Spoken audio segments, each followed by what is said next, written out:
Aringat, napadayo na ulit kami sa Tanawan. Kakain kami sa may inasal. Habang nagiintay kami ng order naming inasal, tiningnan ko nga pala ang bill ng aming kuryente.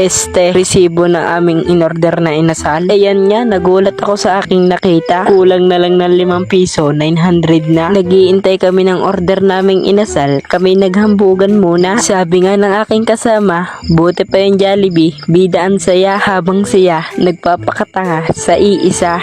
Parang may naamoy ako hindi maganda. Isang babae na minahal niya. Buong bansa ay walang pakialam! Ako'y napahigop muna ng sabaw ng inasal. Talaga namang unang tikim. Ang asim agad pero masarap siya. Parang siya sabaw ng inasal nila. Sa pag-aantay nga namin ng 30 minutes, tinawag na nga rin ng aking kasama at kuhanin na daw yung aming order. Kung maglakad nga dyan ng aking kasama, siya ay nakatagilid pa gawa ng nakauso siyang damit. Damit na grasya. Inabot na nga sa kanya ang aming order at dadalhin niya sa aming lamesa. Napakasipag nga niya, shout out na rin sa kanya. Buti na lang siya ang aming nakasama. Dinala na nga rin pala niya ang aming soft drinks na panulak mamaya pag nabiloo ka ng aking kasama. Pag nauhaw ang aking kasama. Nagsimula na nga pala kami kumain gawa ng sa sobrang haba ng aking video. Pinas forward ko na. Diyan nga hindi ko natatapusin ang video namin sa pagkain. Gawa ng hindi kami makakakain ng maayos. 2 hours later.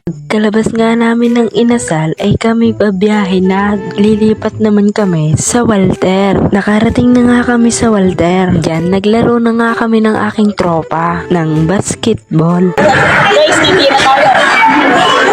Nagtaka nga pala ang aking kasama. Meron daw bumatok sa kanyang ulo. Sabi ko naman sa kanya, pinatamaan ko siya ng bola. Kaya wag na siyang magalit. Tumira na lang siya ng tumira. Hanggat sa kanya may nagpapatira, ng basketball. Ginagawa nga pala ng dalawang ito, ang Walter.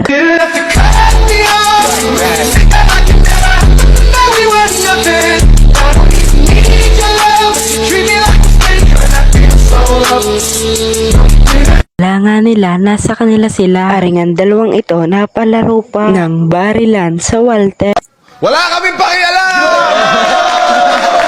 Sabi ng aking kasama, walang pinipili ang laruan dito, mapabata man o mapatanda. 2 hours later. Umuwi na nga pala kami, gawa ng ang aking kasama, biblis daw sa kanilang ninong. Naglalakad na nga pala kami papunta sa sakay ng tricycle. Dining at aking nakasakay na. Nag-vape pa ang aking kasama. Shout out nga pala sa'yo at ang angas mo kanina. Talaga namang ayaw magpapigil ng aking kasama at nagsalamin pa siya. Dini na nga po pala nagtatapos ang ating video. Paki-like and share na lang po. Maraming salamat po.